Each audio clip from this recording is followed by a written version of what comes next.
What the mimi die ekoye nkomhyɛ. Usa we are stupid. I told you what will happen. I told you people yesterday. Say what shall come ni we are. Member be ten nkomhyɛ na to. Onyame se wo kwakubu nsam so eche Owusu Bempah. Owusu Bempah onyame bufu hia eda wo so. Why we are 2026 June and 2 we are say.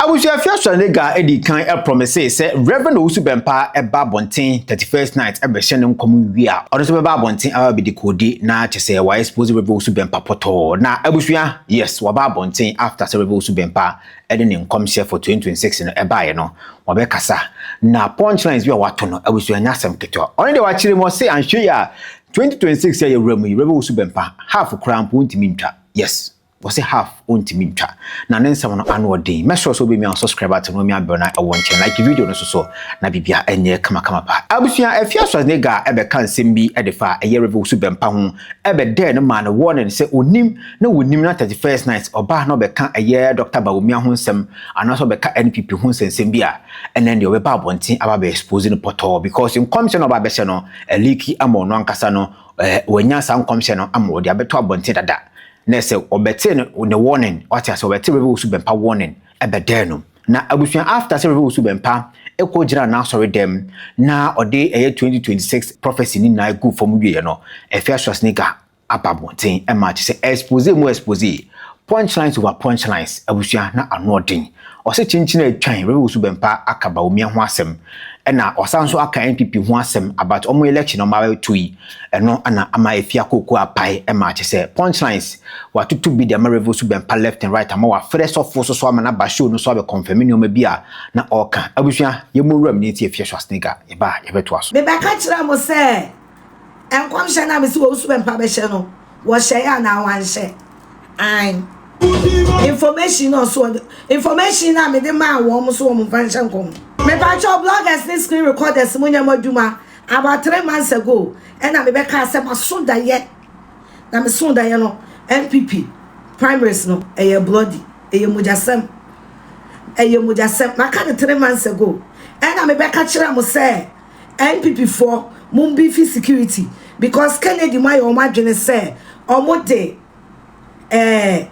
macho for ba be ye tutu asem omo de atuo ba be di Nkωasia. I said this 3 months ago me pacho bi wa ha no was live no so my hu me kan 3 months ago daya me so here me kan 3 months ago screen recorders munya moduma bring that old video. I said this 3 because I can't remember it was somewhere September or October and I'm so sad I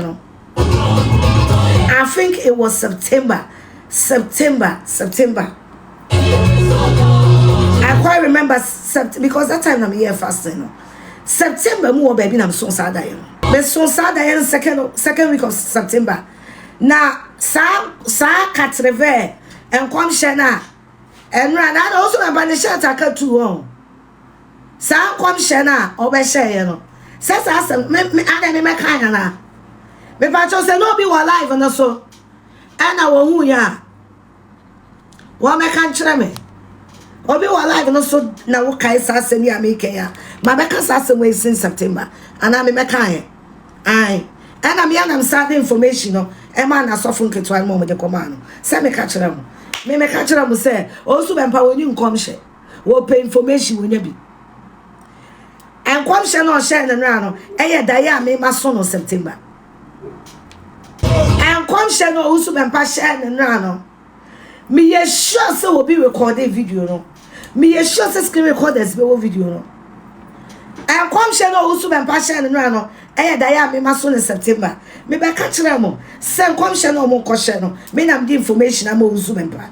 man ka mo ka se me boa man ka jam so ba be ka ba woni azam man ka jam say ne nkomhyɛ 1 ba woni 2 NPP primaries man ka mo ka se me boa because me nam di information e man no one what information e hye kom me nam di information man information ni se man ka dia mo ka se me boa Owusu Bempah akomko akantwa ho onyame safre ne so nyane o wo bompa ye ne nyame sa wo so abon se nyame nsa ni Owusu Bempah so lewe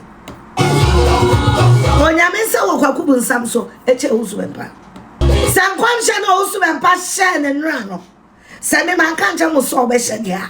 Enye mo kasa me boa. Nkɔmhyɛ Nkωasià asɛm no ɔtena awona wɔyɛ nanim ha. Se menstrual pad ɛhyɛ no anadi na Awurade se wo de mimi da ye ekoye nkɔmhyɛ. Unsa we stupid. Unsa ma settle up. Wo de mimi da ye ekoye nkɔmhyɛ Nkωasià na me so da no nim de me ye fa ho. Me so da ye no wo nim de adifo ma me ye fa ho. Nkωasià wo de mimi information ko hye nkom na de me ya maba wumia. Wa wo say information me na me de ma. Information so am de ma no maka wa hadada asoi. Wa wo nim say matna up so maka no once maka no twice.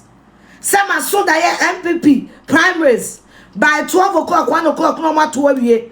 Security crisis and to kwabesi matofo be say nyema on be wi ballot box men kan ya mon kan se me boa na de Owusu Bempah kan no ene mo wanwa Nkωasià katrevesofo trumudifo aboa Africa cha o mana me say me se 2026 no medwa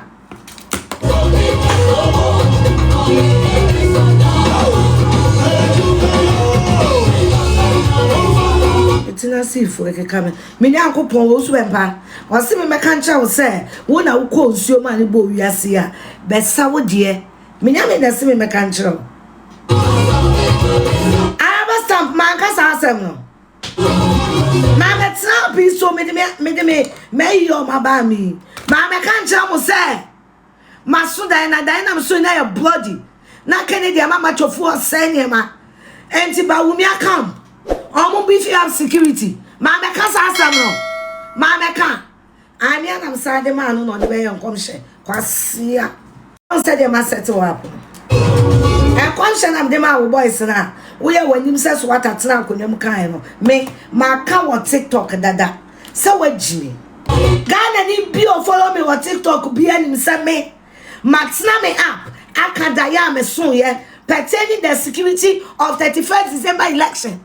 Maka emoja sam prepura Kennedy Nkɔfo ba be sanyema o ma be wi ballot box ba wo mi ambi fi security maka ni nyina Owusu Bempah maka enti sa afi na wunya nkopon na ka cha dia ene wunya me no body later so ka chen so free asonko me nya nkopon no ye today God yesterday God tomorrow God forever God no o ka kire me September abue really me nyankopon no ye today God no tomorrow God forever God o ka kire me September na sa mo se me boa me be fresh of bi nya me mo me no mfa me so da ye no wie no me fresh of no no ma me ya ade bi anadwo no ma me di kosua ekoye ne ma bi wo nwuram e ma me so da ye no o de nya hotel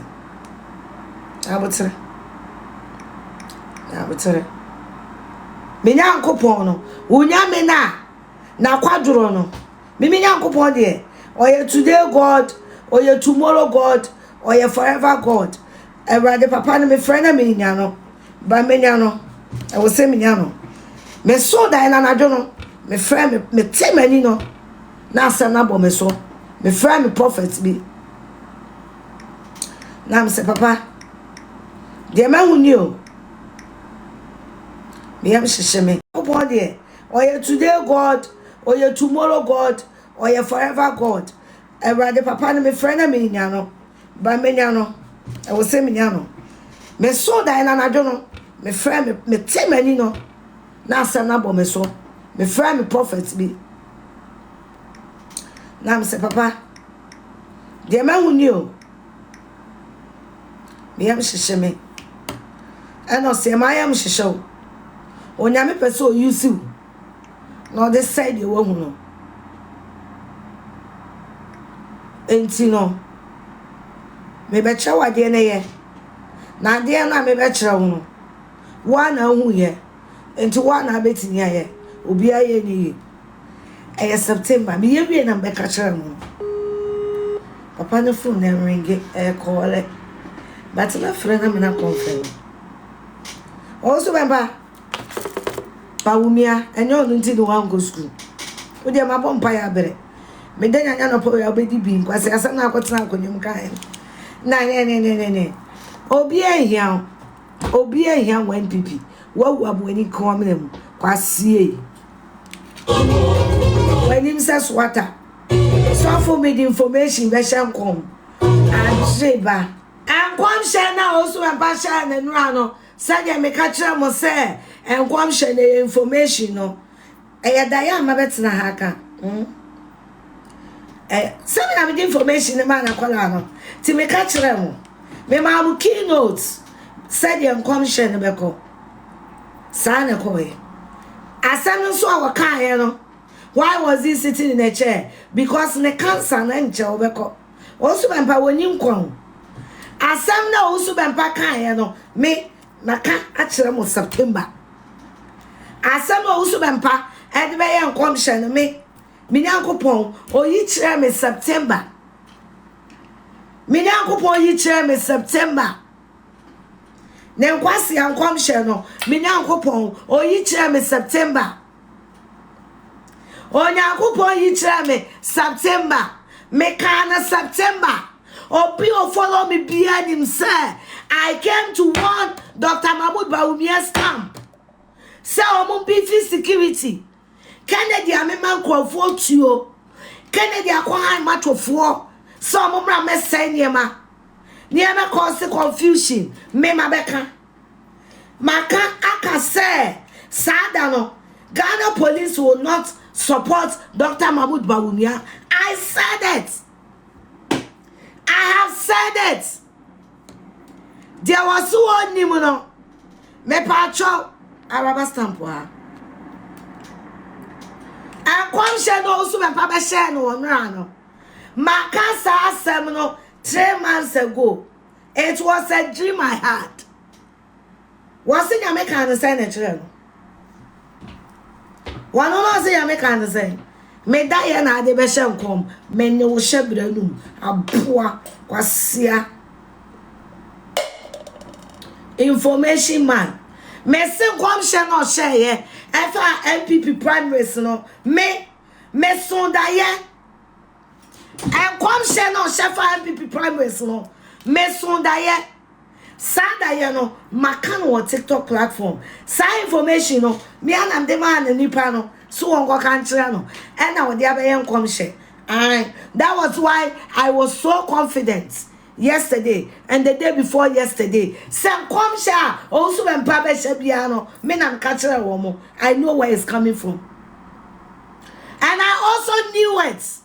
And now me ka kire mo say Oshem kombia fa NPP one me the right pen baba sinsemu because na me nim say asema maka kire no maka on TikTok me wa dance for and to come see NPP primaries maka on TikTok me can September. I will look for the date and tell you. I will wait. And to come see NPP primaries me can September. Me can say no because me son Diano September 17th. Me son Diano September 17th. Me son Diano September 17th no. Me friend Prophet Roger September 18th.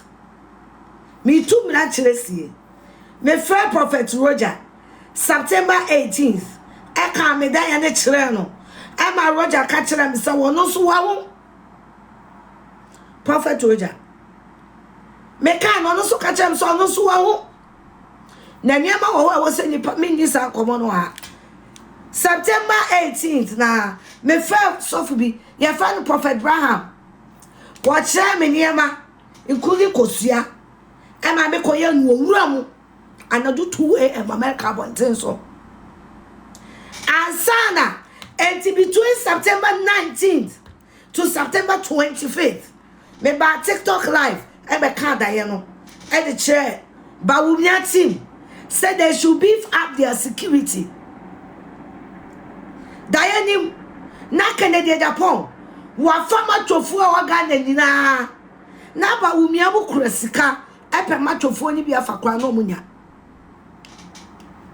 In my dream. and they were causing confusion. Now in my dream, matoni fa second edit shawobi, and I make time of a second edit chani pakrono. Na mi jina ho, na police ni jina ho, and na mi bo police ni no. Na me catch police ni say, and one will say, guy no, extra, guy ne second no say, na ye kene de Japan ti ni jina ho, enye ba wumia, and I'm here. There was a whole lot of confusion.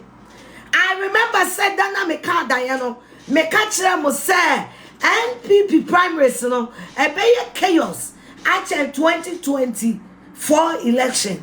Minister so be kaya. I said it. September. Me catch them. Said you me who me die you know. Say no na bebe mo. NPP primaries no, e be chaos at 2024 election. Me can no happy we also. Me can no happy we also. Because me uncle no only delay God or your on time God. Me can no happy we also. Said you na be who no na who chain 20. I was using precisely Ablekuma. Me said you na be who no who chain Ablekuma 2024. I know some people have the video. Bring it out. Last Mama pension Owusu Bempah finally. Bring that video out. I need you people to get that video. I know some people have it. Make I September. Mommy have video na pension Owusu Bempah finally. Yan fan azano, azantanano, yan fan go much. Because Prophecy no shefa primaries no. Information me anam de amaomo. Me anam de man boy no. That was why I was so confident yesterday. Mother, oh, Nyami Shamo. Eya sama makandada. Eya daya masun. Auntie Frida. Frida Foriche. Eya daya masun. Aya wakwant akontre. Eni akwantre. Ansa na me beka. Me so da 17 September. Ansa na me beka da no. The reason why I was so confident about Owusu Bempah come show on ram. About NPP primaries no. Anybody with me no. Because information me na me mo. Me na me gather information no. Me na me come da ye chere boy no. The man can one say Maka. The man can one. And he said Diana, Mabeka wa TikTok app. Monka Sameboa. Diana Maka. Mekana September. Eka chair Dr. Mahmoud Bawumia. So beefy app almost security. Now the basic NPP primaries no. I bet in 2024 election. Nkωasia of Canada Japan. And in Pacho. Also Bempah. Unya kupona na kwadro na. Asem esi that afi no. Fa free asoko. Monjuja video no. Adwuma na me dia ba wiye. Maka kira mo. If it asem no na asem no ho. Na asem no ni Nyankopon. Wona asem no so no bo wi ase. Wo fa asem na Nkωasia we ka kira be.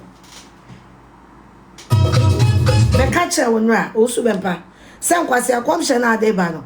Dead on arrival. Dead on arrival. Because we informant no. Me na me gather information the man no. No very well asem na me ka no. Maka obedwam. Enti wo be ka me wo dance for. Wo be ka asem na wo be ka no. Maka obedwam. Won say ma settle up. Asem na wo be ka no. Maka obedwam. I was so confident that tomorrow, yesterday, you showcase your stupidity. Because asem na wo be ka no me Nyankopon oyi kire me dayem. Me ye ho fasting. Me ye ho de ye kire me se me nua ansa na me bebie ma no aka. Ansa na me bebie ma no aka. Maka obedwam. Wani maguase.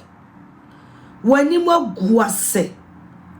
Wo de wagu wani ma se awia to book any tree Bible na kona Dr. Mahmoud Bawumia onche unyankopon asem wagu ho ani masia wi to book any tree Bible na Mahmoud Bawumia onche nyame asem must settle up big time. Nkωasia na me de ma be share no ma be kadada ma kadada me sure say video no ho me sure say me den ani about to work me bon pa afina me kola me sure say me den ani no na NPP for no ahwehwe me video na ba na ye de aka wo video no ho na ye hu de nyame kasa fa ni mu me sure say NPP for panyin for ni bi wo sa video no mo famara. I want to prove to the whole world. So Owusu Bempah come shall not share and run and you mean information and on the share and come out. I told you what will happen. I told you people yesterday. So what shall come ni we are. Remember the come share na to. Nama cheche mumu. It's the time. Diana me so you know. And Owusu Bempah dey prophecy the mamo. Video no out. And people from what video no. Munimra me can September. Men wo shabre no kraso Nkωasià tutu bottom ni kronfo azanta na sofo Owusu Bempah men wo no mala men ye mana de share from no men so me nyankopon wa bona dani aba so Owusu Bempah wo try me atama me wo be wu say show you careful Owusu Bempah you very very careful me ko adan ka me friend 30th and then Nyankopon yi de wo ye e kire me and wachi no asofo miensa and a friend ye careful now one shot 2026 woncha me na me catch you ye careful ye very very careful wo to a daddy and when I do me bon paye na nyame ka kire me say also me dayano said you be catch na wabeka na wobu anim ase esansa wodi anim Nkωasià abanyame fie ye careful onyame abufu hia awo so Owusu Bempah and come share information na me de ma wo no na maka on TikTok September na nra me nyankopon say o share that so me dayano said you be de be ma wo information na wogu anim ase onyame se wo di fin aka ne fie na wo di Nkωasià aba na hiniam ye careful Owusu Bempah onyame abufu hia eda so wa ya 2026 June and 2 we are say me catch no dia wo ya no said ya Nkωasià nkomhyɛ na wo share no no me hu no September no enema na wo di go form no oil no enema na wo siesie ya no 30th no wo ye na me so da ye me donya me be ko dem wo be catch no me friend so for ba prophetess Jackie na me se dia be hunie o se koton kire wo ye ni nyina na me so da ye Owusu Bempah ye careful me se me nyankopon se oso me sa da ya no September se dia be ya wo di be ku ani mase esansa wo di fin akanidin wo di Nkωasià abenyankopon ahiniam onyame vrato edi wachi ye careful NPP for mo share sa video na me ye no I want you to vindicate the word of God Owusu Bempah come share no share no daya me so 17th of September Owusu Bempah come share no daya me ne prophet Roger abo mpaye daya me ne prophet Abraham abo mpaye daya mabet na bedwam akama mu nyina amatie and I'm demanding information because onyame aseme kan cho Owusu Bempah say enye wane a na odibo wiase Owusu Bempah me nyankopon se me kan kira wo say wona wo konsuo e ma de bo ni wiase a bra besa wo di efrim kwasi ani mu ya ma mo fa nyame sumu hunahuna wo bia biem because God is love onyankopon wonye kakai said your mama na ye no vidik boutique minua Unyankopon se puno na wadi afiwe no onipa ntimi ntum. Revelation chapter 3 verse 7 to 8. Vedic o message no. Puno na nyame bie na afiwe no onipa ntimi ntum. Ase no aka che Philadelphia obofo ne se wo ye konkron nyame na wonu wo bia wo bi ntimi ntum. Dr. Mahmoud Bawumia asem no. Fire prayer point January. Revelation chapter 3 verse 7 to 8. Baby and my bompa ye do nyame bie sa word na so mame. Sister, fa bompa ye. Fa kuro nyame mene. Hold God by his word. Waso onu nyame otuma obi ntimi mie. Me nyame ka watamfo no ntum. Nyame ka watamfo no ntum. Na de nyame bie so no. It is a new year. It is a new beginning. Or say the steadfast love of the Lord never ceases. They are new every morning. Hold him by his word. Puno na we bie no. Wonu nyame na bie, nyame na me bie. What kind Revelation 3 7 to 8 and nyame na me bie. Waso we bie puno. Waso no konko ni no. We bie puno wo bintimi ntum. Waso we hu nyuma pa. Dr. Mahmoud Bawumia, onyame se we hu nyuma pa. Wo nyuma pa no. We hu. Onyame se hu nyuma pa no we hu. I say, I have seen your good works. And your master is the word of God. The word of God is powerful than Owusu Bempah's stupidity. That was why it was glaring yesterday. The word of God is powerful than the gang of people that hates you. The word of God is powerful than your enemy's thoughts. The word of God is so powerful than Jimmy na etwa nwehia. Onyame asem to me wo mcha Nkωasia fo na etwa nwehia. Onyame asem osemema awoho e na asomba wumia. Isaiah 60 verse 10. Onyame asem to me wo mcha omuni chance ni no moye no. Onyame asem to me wo mcha befuo 10 billion. Onyame asem to me wo mcha malamfo 7 billion. Now I say we be pono. Obi ntimi ntu. Wakwa ntimi ntu. You better believe it and manifest it. Because that's the word of God. And Nkωasia so Owusu Bempah otimi twe camera si anim say e ma me ne wo mo deda aboa we dwa my baby be say King Solomon aboa uchuru mo ayo de stupid bitch me de yesu moja ka wanim me de yesu moja ka wanim me de yesu moja ka wanim e moja na wo pe no ufiefuo moja e de be hia gu 2026 e wo yesu dim me ne wo so wo yesu dim me tan so wo yesu dim me ne wo ni wo yesu dim me ne wo class o e wo yesu Nkωasia ni mu ne hu kuro stupid bitch. Mongancha His Excellency Dr. Mahmoud Bawumia send me single-handedly onyame use me asset Owusu Bempah app. Me pacho mo ma papa ne ntewai na me didi na tema nkobete me ye papa enu akire me ka bone dia e na trende mo ma Dr. Mahmoud Bawumia entiasie se Owusu Bempah stupid prophecy na enra me 3 days ago me catch the boy no ko share no no 3 days and come share my catch boy ne dada moncha Dr. Mahmoud Bawumia say information na me de ma Owusu Bempah ko share nkom no information ma be ka on TikTok dada vivid dada me na me man information no but what his stupid ass didn't know is information na me de ma wo mo no I almost say nkomhyɛ no na me set wo mo up because Diana me so ye ma candidate His Excellency Dr. Mahmoud Bawumia, what that stupid prophet was saying in the name of prophecy, it was my dream. I spoke of that dream. I had the dream in 17th September. I prayed over it.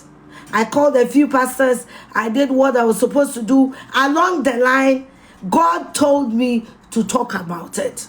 So I confidently relayed my dream to my listeners. And I'm sure there are people here who are on my live that remember clearly me telling them vividly Everything that Owusu Bempah said yesterday, I told them in September. The reason why I was so confident that Owusu Bempah will lie in your name and lie about the NPP primaries is because I knew who the informant was. More. My God told me and I told them. His Excellency Dr. Mahmoud Bawumia, for you to believe that what? Don't believe me, believe the word of God. Because me, I'm just a messenger in the wrong container. For you to believe that what? Don't believe me. Believe the word of God. Because you see me, dog, I am just a messenger in the wrong container. But the message there, if you pray with the message there, but the what Owusu Bempah, he's an asshole, he's not a prophet, he's a tumudicious, he's a drug addict, or no wine here, or tafi trumu. He lick asses. Right? Yeah. On the meme trumu. Forget him. He's not God. The word of God pertaining your life is in Revelation chapter 3 verse 7 to 8. His Excellency Dr. Mahmoud Bawumia, I fasted for you yesterday. I prayed for you. And God told me to give you that word. God told me to tell you that Revelation chapter 3, 7 to 8 is your word. Also, when Pan comes there, information. Yaneso. It was an information from me. Information from me. And who is my witness? My TikTok viewers. My TikTok viewers. They know about the dream. I told them yesterday what Owusu Bempah would say. And as stupid as he is, he did what I have commanded him to do. Owusu Bempah, one I wouldn't share for mom and 30th. No man, so teacher, I'm with the full for shower. I'm so no, fucking me. I'm going or your bitch to send me her. I want to share for my man, so teacher, the full for shower. I say Diana on your miss in September, and I'm back here. Me and I'm the information in my home. Tina me catch them say, and come share no mobile channel. Do you want mobile can here? As simple as that. Diana, me and your miss me. Also, me no me here walk quite real no. Me Nyankopon na catch them in Kanchiramu. Nyankopon na kai. It wasn't part of the topic. The Holy Ghost just said to me, tell them your dream. And I did. Nyankopon na kai say me can't die. I also pay information. And God in his infinite wisdom didn't say anything. But the information I gave them was the information I had put in out already. And that is the prophecy yesterday. Tell me I'm lying. Tell me I'm lying. Tell me I'm lying. How would I be so confident of being nkomhyɛ or kwasha one sorry? Me say Diana me so here no. Me ya me live Nyankopon na ka kire me saka na me ka Diana. I didn't know why I said it, but I did, and I warned everybody. Me and I'm the information anymore. I was so confident yesterday that Owusu Bempah's prophecy is about Bawumia and NPP's primary because I knew what I have said to them. I knew what I've told them. And I also told you yesterday. Some man Nkωasià no. Now I share you me be church mumu. And nkomhyɛ no share no. Diana me so in September. E be ka kire mo no. Nyamensa akomko akantwa ho. Onyamensa e wo kwaku bunsam so e che Owusu Bempah. Owusu Bempah nyame agya ne ka akwam. Prophecy mu copy and paste ben no. Asialate. Abua nyame kasa kire me obenya time am kasa kire. Yes nyame ya akohwifo nanam. Asoi. When him said drip holder, said drip hanger. Adi si September no. Afina Nyankopon aka kire. Adi si September no. Afina Nyankopon aka kire. Wo Nyankopon anani ahawate. Fa Jimmy free aso. Kwasia. Na nkomhyɛ nso ye photocopy. Nkomhyɛ. Me kwa me de na nkomhyɛ daye. Obi daye nso ye timi photocopy. man the headline nkomhyɛ obi daye utimi photocopy me daye e de ko hye nkom wa so dem we ase wate wanim sa antro hye aboa wanim da wo be photocopy me daye e de akoye nkomhyɛ age collection me ne wo hyebre so Owusu Bempah won nkomhyɛ photocopy ya chew won nkomhyɛ copy and paste ya chew won nkomhyɛ atwam won nkomhyɛ Afia Schwar Oba sansani kwawensani Michelle no September when ya mensa wo so afi no when him sa swata when him sa drawing adwa ade pena na dwie aboa won nkomhyɛ atwam se 2025 Nkωasià nyame ka sase bo September na wen na wudi twum onyame bie mani ema me hu crisis no na me wonya me anim a nyame bie mani ema me hu crisis no ni edi utrum Nkωasià se na no na ate ye e na ye so anya nkomhyɛ a wo be hye na me se me hu se ma settle up wo career no ye be ending ansa na ba unua abe flag bearer. I was so confident yesterday. Some nkomhyɛ na wo be hye no enra no meba be bolu post home because na nkomhyɛ na me dia soma me ye dia bramo no ma be ka a kire Ghana for dada. You see, you baba the tennis. Say you obi antimi support you because nkomhyɛ na share no no. Nkωasià na me ka kire boy no ma na ka kire wo no. Me dia Ghana for dada September. Me de Diana Magana for dada. Prophecy mu apo. Me shada na me ka kire boy no. No even well say when the boy na ye adwuma. You ba me shada na me ka kire boy ne say dia ba ni mama mi enti hi na ukoya wa fa mi anko no mama mi unza me mfra me down. So wutimi se sawo niema etwa business class mama mi anko. No we jame kwaji my tramp kwakroma unza di ya me mfra me ne wo twe ne time wo me ne umienu se we ya makosi asewa me ne wo twe am na si wo mama mi prophecy mu apo prophecy mu of deck prophecy mu copy and paste me shada na the information in my boy no knowing very well say wo ma settle up knowing very well say wo carry na my end no and rather me say my end wo carry no because I mean say kiane ke me da ya no beka tira na me ka che Ghana for mu no o shaba wo mi an koma wawu me ka che Ghana for o shaba wo mi an kom o she NPP primaries me ba be chirem o shaba wo mi an kom o she NPP primaries me ba be chirem because na me say o prophet na echi wempo echi and po Owusu Bempah o to daddy mama mi one day say me ka say maso Diana Dr. Mahmoud Baumia NPP in security Mosemonte Mosemoni sa video no Mosemoni sa video no sa maso da ye sa Baumia NPP in security Mosemoni sa video no and one am the man the boy no and one so sa wa Jimmy and wa be hye Owusu Bempah nkomhyɛ for Baumia no mama mi wa be what yes Mrs. Akan September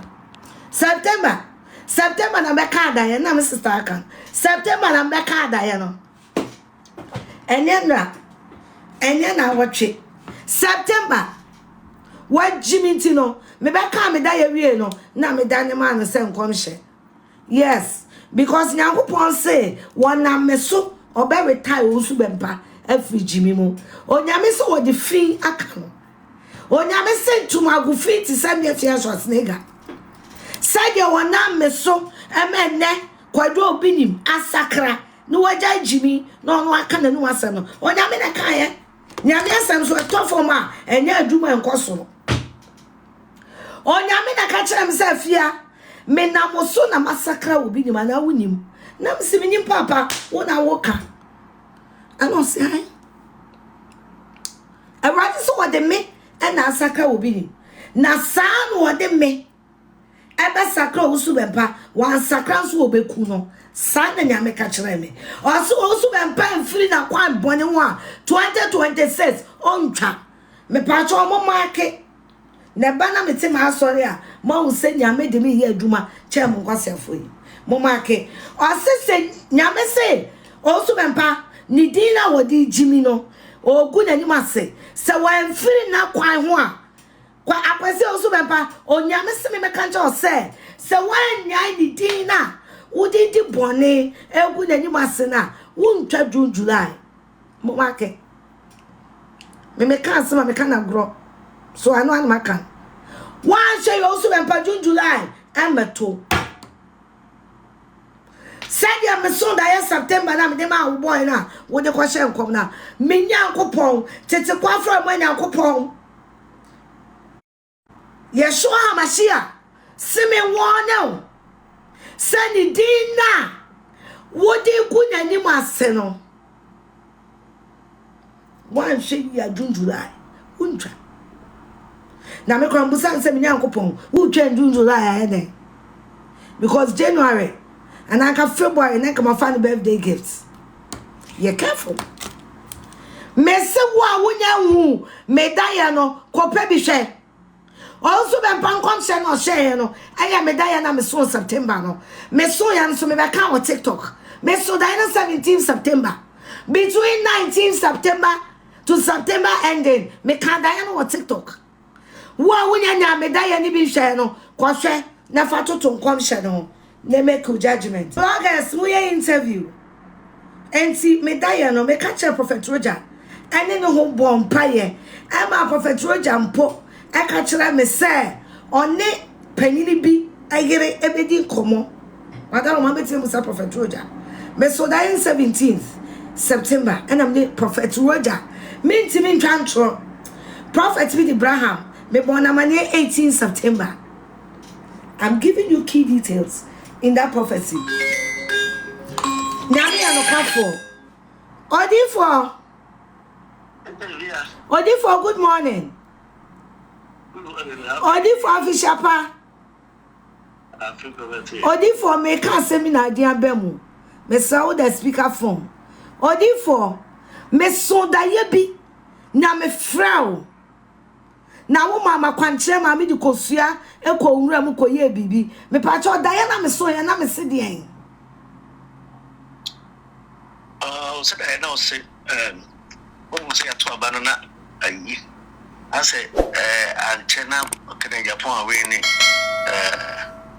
aba no na fe ase so ase bibi ade na ye so surprising to you Debbie me ka ayi obi this country obi aso dia na police for ka me can be about security I can be about security I aso ahano omokofa also omokofa ememe bi as amemano aso be different from security for us said omo here to trust them aso omo bun kama fa your friend is saying awumi anko for so Odi for mankancho say ebe saka at 2024 election. Okay. Odi for wo mama kwankyere koye twemu ana wa mama. Me ma koye anajo na koye ni nyina wa kwa koye ni nyina anajo ayi ofitire ma me cheche ori nyina e ma odi kusua ma fa kusua dudu obi akwankyere ne ba ta me no kasa na me ma koye Odi for me pacho that overkai how many months are you san common because enche ba cha kakra be she be 2 months. Odi for me that say make from September enti 2-3 months ba me that say na me pesa wo clear ma me that say mesa from nyame shaw Pacho afi so the Owusu Bempah kan no e prophecy amuntie said the Owusu Bempah kan no e prophecy amuntie Owusu Bempah nyame se firi wo so wo se me memra me pension o anope ma pension o fa wo jimi ano wo krokron fa kwase akwatase ka fa ko asiaba se se me bia ma no se me do empire me boma me namfofo no me kan kire metimi aso ho daye metimi akwa asore akoye ho niema aya akwankire me kan kire de se ne de Owusu Bempah eye ne no ana enka daye no de me ye wo akire kura san me mo so da enso anadwo no me yadia papa we ma me yadia ma ne bo sese me namura mo September me namura mo me kura kosia crate and macho di me yadia ma ne bo sese September me remfida me namura anadwo 1 AM America bonten so me say utimi wo say ayi die na die atwam kran na madoje me namura papa we ma me gina wura mu yadia ma ne bo sese ansa na me be ka da ye na kire mo enti Owusu Bempah me pa cho wazanta no azantana kwa me ka kire mo me ye de me to prophet yere medina shada kam ayem fani agro ena bre ya babo no ye fa me moda adofo ye de me to private bishop adofo yere me oba ye moda na da me so no oba me na ni di de moda na ni moda da me so no unnim ntra munim na me nyame se me nyame kwan kakra bia kan ye me nyame be ye no no nyame na de me pe no be so ye dia e na do no so pe me ma ne nye ti de ye me anu ye twia ni ye heaven man kan kire mo se omo be ma chofo abeku ntokwa e wo police stations ne nkomhyɛ no makani nyina. The reason why I was so confident about Owusu Bempah's prophecy is because I informed his informants. The idea me catch mo say nkomhyɛ Owusu Bempah be hye no me the rapper be twam no na minim say ensam na makache ne informant no makani nyina akere mo the obeba be ka bia no I will refer you to the day and the day and the date and the day I said it. Because 2026, you have a pension Metusala Job, not in the Virginia Quatanase. Sister, also when Pankom Shen or Shen Rano, there is nothing he said. There is nothing he said that I didn't say it in September. And it wasn't a prophecy, it was a dream. Me me and it wasn't a prophecy, but you see me, God speaks to me through dreams. I have said it so many times. Makan so many times. Send me met me other 2 years. Now me so there, but me so there. Who did you agree to? I said it. God speaks to me through dreams. This is also me calling. Onyame kasa kire me father yem. Diane me hu ye no, me ye hu akwan. Ye ma me dane niema me ye hu niema bebre ye hu fasting ansa na me be ka kire mo.